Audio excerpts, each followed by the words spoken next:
Bonjour à toutes et à tous. Je salue évidemment le délégué interrégional, la vice-présidente, chers collègues députés avec qui nous partageons les sites clunisiens entre Autun et Dole.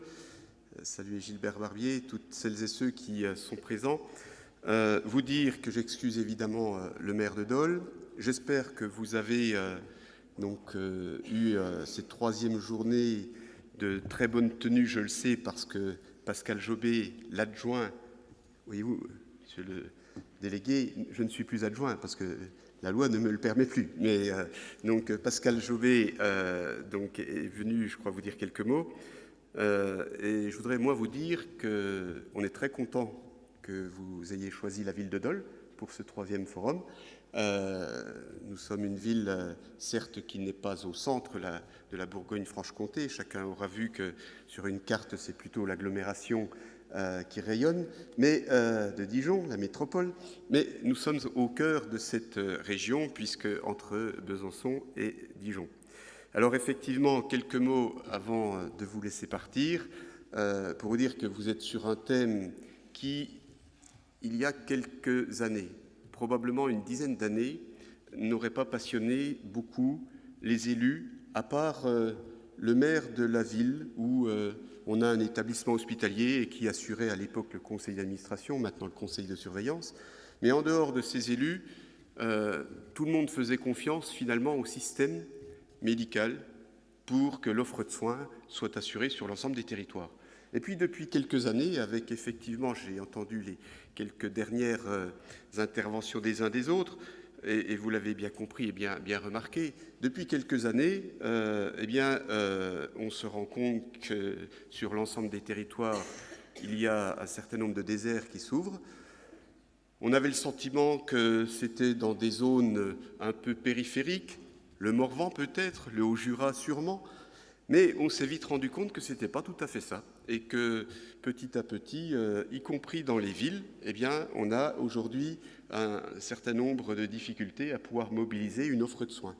Et je le dis d'autant plus que les collègues parisiens nous faisaient remarquer que finalement, même dans la capitale nationale, il y avait quelquefois des difficultés à pouvoir avoir une offre de soins basée sur des médecins libéraux dans tous les quartiers et tous les arrondissements. Donc à partir de là, les élus s'y sont attachés. Et j'étais il y a quelques jours sur un colloque sur l'aménagement du territoire. Et là où on nous disait il y a quelques années, il nous faut absolument une école pour pouvoir s'installer dans votre commune, le discours a complètement changé. C'est il nous faut l'Internet et le très haut débit, et il nous faut l'offre de soins. Donc vous voyez bien qu'au-delà de ce que vous avez évidemment comme première mission, comme mission essentielle, la santé et la santé au public, la santé à nos concitoyens, mais il y a une certaine forme d'aménagement du territoire qui est aujourd'hui très prégnante de la part des élus. Alors, parlementaires, je ne soutiendrai pas peut-être aussi fortement la proposition de budget du gouvernement que le fera mon collègue, mais parlementaire, je dois être responsable quand même et vous dire que quels que soient les gouvernements, quels que soient les présidents, on aura bien du mal à remobiliser des financements au-delà de ce qu'ils sont aujourd'hui. Alors probablement qu'il y a des efforts à faire, mais c'est quand même une enveloppe qui est aujourd'hui connue, cadrée, un pourcentage important du PIB qu'on ne voit pas demain devoir augmenter facilement. Donc dans cette enveloppe, on comprend bien qu'il y a beaucoup de choses qui changent. Je vous parlais des nouvelles technologies, mais les nouvelles technologies changent, et donc votre métier change. Il y a aussi vos façons de faire, et ce qui était toléré, accepté par le médecin d'il y a quelques décennies, ne l'est plus actuellement. Donc tout ça, il faut s'adapter, et je pense que la dernière personne que j'entendais qui disait qu'il fallait que les collectivités, au sens intercommunalité, se posent des questions, vous avez raison. Vous avez raison, il faut que les professionnels de santé et puis les collectivités se rejoignent sur un certain nombre d'expérimentations, de propositions.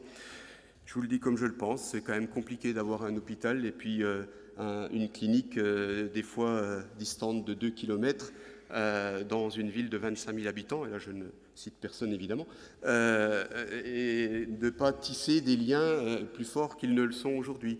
Il faut effectivement que nous ayons des liens forts avec le CHU de chacun de proximité, et puis il faut que les hôpitaux, les CHU, s'organisent également avec l'offre de soins territoriale.